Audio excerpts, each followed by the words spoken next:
চট্টগ্রাম দক্ষিণ জেলার সংগ্রামী সেক্রেটারি বাঁশখালী উপজেলা পরিষদের সাবেক নির্বাচিত ভাইস চেয়ারম্যান সংগ্রামী জননেতা অধ্যক্ষ মাওলানা বদরুল হক।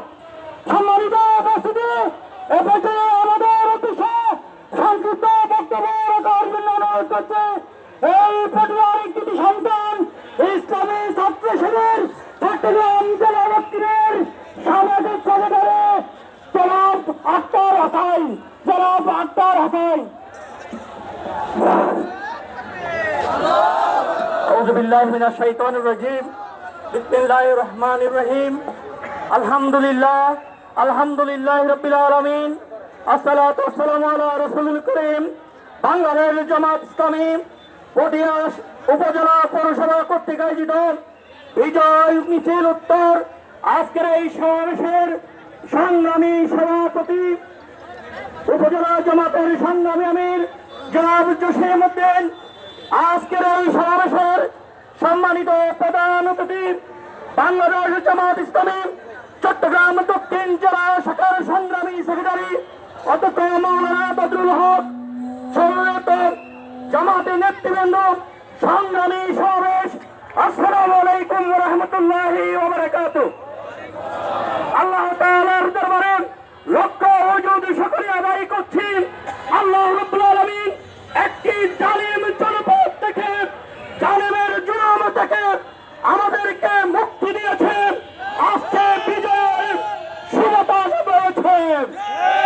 সংগ্রামী সমাবেশ, সংগ্রামী পটিয়াবাসী, আপনারা জানেন, সকলেই জানেন, দীর্ঘ 16টি বছর দুঃশাসনের যত করেন সারা দেশের নাই পটিয়াবাসী, আমার প্রিয় পটিয়ার অপমান জনগণ জুলুম নির্যাতনের শিকার হয়েছে। এদেশের জুলাই বিপ্লবের 26 জুলাই বিপ্লবের একটি মাত্র স্লোগান ছিল, we want to justice, we want to justice, we want to justice. ন্যায় বিচার, ইনসাফপূর্ণ সমাজ চাই। এই বিজয় আমরা 26 জুলাইয়ের বিজয় নিশ্চিত হবে, স্থায়ী হবে, কোরআন সুন্নাহর সমাজ প্রতিষ্ঠিত হবে। সমাজ প্রতিষ্ঠার মাধ্যমে আমরা আমাদের এই বিজয়কে নিশ্চিত করতে চাই। আল্লামা সাইদির হত্যার প্রতিশোধ নিতে চাই। আগামী দিনে গোলাম আজম, নিজামী সহ যে সকল মধ্য মুজাহিদদের হারিয়েছি, আমরা কোরআনের রাজ কায়েমের মাধ্যমে সেই মধুর প্রতিশোধ নেব, বিজয়ের স্থায়িত্ব করব। সকলকে রাজপথে পাব আগামী দিনের সোনালী সমাজ প্রতিষ্ঠার সংগ্রামে, আগামী দিনের ন্যায় ইনসাফপূর্ণ সমাজ প্রতিষ্ঠার মাধ্যমে সংগ্রামে, আগামী দিনের বিজয় সুনিশ্চিত করার সংগ্রামে আপনাদেরকে পাবো, এই আশা ব্যক্ত করে আমি আমার কথা এখানে শেষ করছি। আসসালামু আলাইকুম ওয়া রাহমাতুল্লাহি ওয়া বারাকাতুহু। জননেতা জনাব হাসান মহিউদ্দিন।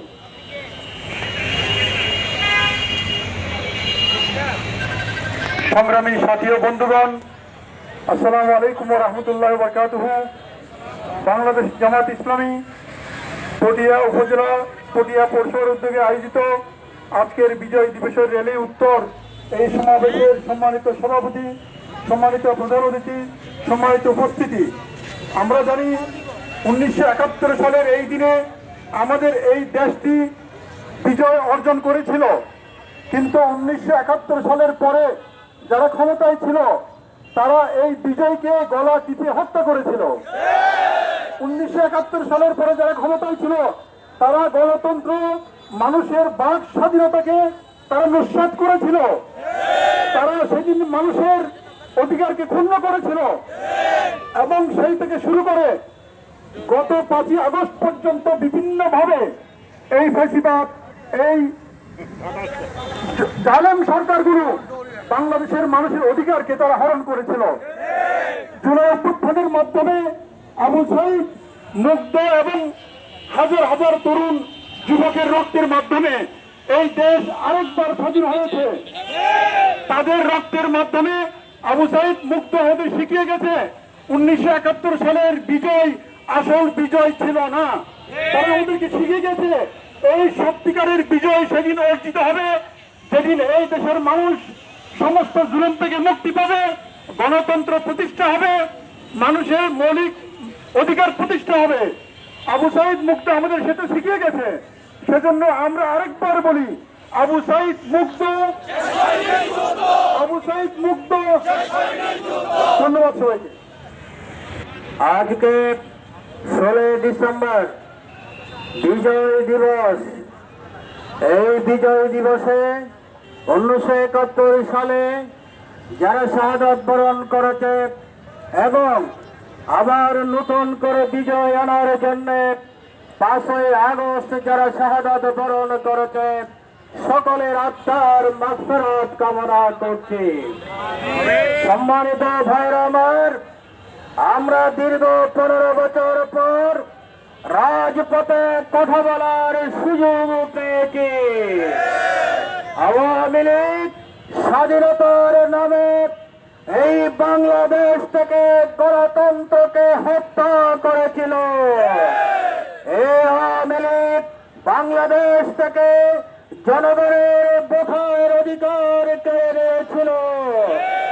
এই আওয়ামী লীগ এই বাংলাদেশের স্বাধীনতার নামে এই বাংলাদেশের 57 জন সেনা কর্মকর্তাকে ক্ষমতায় টিকে থাকার জন্য হত্যা করেছিল। এই আওয়ামী লীগ শাপলা চত্বরে হাজার হাজার আলেমদেরকে যারা সেখানে ইসলামের কথা বলার জন্য গিয়েছিল তাদেরকে সেদিন হত্যা করেছিল। আওয়ামী লীগ স্বাধীনতার কথা বলে, আওয়ামী লীগ গণতন্ত্রের কথা বলে বারবার জঙ্গি নাটক সাজিয়ে বাংলাদেশের আলেমদেরকে হত্যা করেছে। বিভিন্ন জায়গায় কিছু মানুষকে একটি করে আবদ্ধ করে রেখে তাদেরকে বলে তোমাদেরকে আমরা অ্যারেস্ট করব, পরে ছেড়ে দেব। এইভাবে জঙ্গি নাটক সাজিয়ে জামাত শিবিরের কর্মীদেরকে হত্যা করেছে। এই আওয়ামী লীগ মিথ্যা কথা বলে, স্বাধীনতার কথা বলে, এই আওয়ামী লীগ বাংলাদেশের নেতৃবৃন্দকে হত্যা করেছে। সেনা কর্মকর্তাদের হত্যার বিচারের জন্য একটি তদন্ত কমিটি হয়েছে। আমরা শুনেছি সেই তদন্ত কমিটিকে কাজ করতে দেওয়া হচ্ছে না। আমরা আজকের সমাবেশ থেকে স্পষ্টভাবে জানিয়ে দিতে চাই, অন্তর্বর্তীকালীন সরকার যদি বৈষম্যমূলক ছাত্রদের চিন্তা চেতনার বাইরে কিছু করতে চায়, আবারও বাংলাদেশে 5ই আগস্ট সৃষ্টি হবে ইনশাআল্লাহ। বাংলাদেশের মুসলমানেরা তাদের ঈমান ও আকীদা নিয়ে টিকে থাকতে চায়। বাংলাদেশের মুসলমানেরা নারায়ে তাকবীরের স্লোগান দিতে চায়।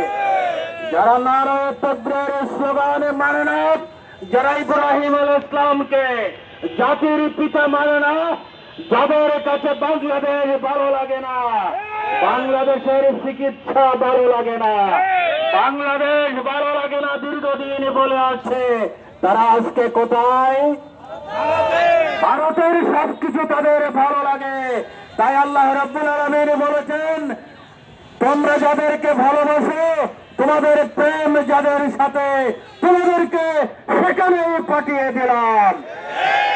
ভারত সরকারকে অনুরোধ করব, যারা গণহত্যাকারী, যারা কোটি কোটি টাকা পাচারকারী, যারা এই দেশে অসংখ্য রাজনৈতিক নেতাদেরকে হত্যা করেছে, অবিলম্বে তাদেরকে বাংলাদেশের আদালতে সোপর্দ করুন, নতুবা আপনাদের সাথে বাংলাদেশের সম্পর্ক ভালো নাও যেতে পারে। হিন্দু ভাইদেরকে বলবো, আপনারা কখনো এই প্রমাণ দেখাতে পারবেন না জামাত ইসলাম, ইসলামী ছাত্র শিবির কখনো কোনো মন্দিরে হামলা করেছে, কোন হিন্দু ভাইকে হামলা করেছে, এই প্রমাণ দেখাতে পারবেন না। বরং কিছুদিন পূর্বে যেই তোমাদের পূজা হয়েছিল, সেই পূজাতে সারা বাংলাদেশের জামাতের কর্মীরা স্বেচ্ছাসেবক হয়ে তোমাদেরকে পূজা করার ব্যবস্থা করে দিয়েছে। ইসকন নামের যেই সন্ত্রাসী সংগঠন, সেই সংগঠনে হিন্দু ভাইদেরকে সংযুক্ত না হওয়ার জন্য অনুরোধ করছি। আমরা এই বাংলাদেশের সকল জনগণের সমান অধিকার চাই। বাংলাদেশ জামাত ইসলামী ক্ষমতায় যেতে পারলে হিন্দু, বৌদ্ধ, খ্রিস্টান